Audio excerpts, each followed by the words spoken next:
తిరుచానూరులో తిరుపతి దగ్గర ఉన్నటువంటి తిరుచానూరులో ఒక దారుణం చోటు చేసుకుంది.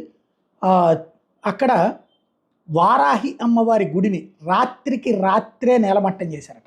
వారాహి అమ్మవారికి సంబంధించి వాస్తవంగా ఆంధ్ర తెలంగాణలో ఉన్నటువంటి ప్రజలందరికీ మామూలుగా అమ్మవారికి సంబంధించి భక్తులకి నిరంతర భక్తులకి తెలుసు, కానీ మిగతా వాళ్ళందరికీ కూడా బాగా పాపులర్ అయినటువంటిది పవన్ కళ్యాణ్ వారాహి యాత్రల తర్వాతన తన వాహనానికి వారాహి పేరు పెట్టాక అట్లాగే వారాహి అమ్మవారికి కొలుస్తూ ఉంటున్నటువంటి నేపథ్యంలో అమ్మవారికి అంత ముందు ప్రాచుర్యం లేదంటే ప్రాచుర్యం ఉంటుంది తెలిసి, అంటే ఇప్పుడు ఒక్కొక్కళ్ళు ఒక్కొక్క దేవీ దేవతల్ని పూజిస్తుంటారు ఇలా వేల్పులుగా. ఇప్పుడు అంకమ్మ పొంగళ్ళని కొన్ని ఏరియాల్లో ఉంటుంది, అట్లాగే ఎల్లమ్మ పొంగళ్ళని ఉంటుంది. అంటే ఆయా దేవీ దేవతలకు సంబంధించినటువంటి ప్రత్యేకమైనటువంటి వంశపారంపర్యంగానో కులపరంగానో ఉండేటటువంటి కొలిచేటటువంటి పరంగానో తరతరాల నుంచి. అట్లాగే వారాహి అమ్మవారికి సంబంధించి